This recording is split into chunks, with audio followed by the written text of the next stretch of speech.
Today we're going to talk about the most influential writer in all of English literature, William Shakespeare. Shakespeare was born in 1564 to a successful middle-class glovemaker in Stratford-upon-Avon, England. His formal education began and ended with grammar school. Then in 1582 he married an older woman, Anne Hathaway, and had 3 children with her. Around 1590 he left his family behind and traveled to London to work as an actor and a playwright.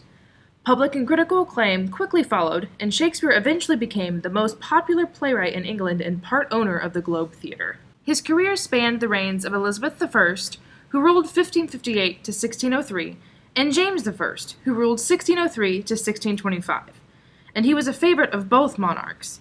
Indeed, James granted Shakespeare's company the greatest possible compliment by bestowing upon its members the title of King's Men. Wealthy and renowned, Shakespeare retired to Stratford and died in 1616 at the age of 52. At the time of Shakespeare's death, literary luminaries, such as Ben Jonson, hailed his works as timeless.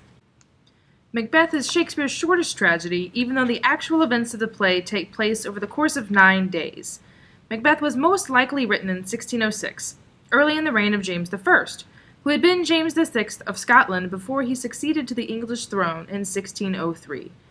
James was a patron of Shakespeare's acting company, and of all the plays Shakespeare wrote under James's reign, Macbeth most clearly reflects the playwright's close relationship with the sovereign. The play opens in a wild and lonely place in medieval Scotland. 3 witches enter and speak of what they know will happen this day. The civil war will end, and they will meet Macbeth, one of the generals. Their meeting ends when their demon companions call them away. Fair is foul, and foul is fair. Hover through the fog and filthy air. Macbeth receives a prophecy from the trio of sinister witches that one day he will become King of Scotland. He becomes consumed with ambitious thoughts and is spurred to action by his wife.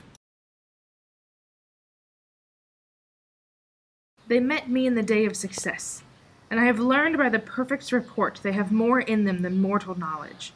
When I burned in desire to question them further, they made themselves air, into which they vanished. Whilst I stood wrapped in the wonder of it, came missives from the king, who all hailed me Thane of Cawdor, by which title before these weird sisters saluted me and referred me to the coming on of time, with Hail King that shalt be!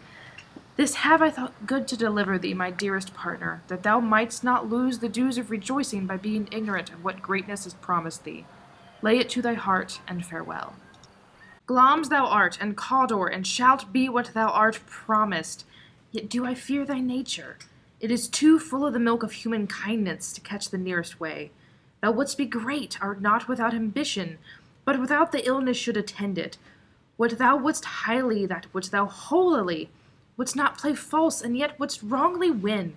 Thou'dst have great Glamis, that which cries, This thou must do, if thou have it, and that which rather thou dost fear to do, that wishes should be undone. Hie thee hither, that I may pour my spirits in thine ear, and chastise with the valor of my tongue all that impedes thee from the golden round, which fate and metaphysical aid doth seem to have thee crowned withal. After Lady Macbeth convinces her husband to continue with the plan to murder the king, Macbeth seizes the throne for himself. Almost immediately after seizing the throne, Macbeth becomes riddled with guilt and fear. In his fear, Macbeth becomes a tyrannical ruler and continues to murder to ensure his placement upon the throne.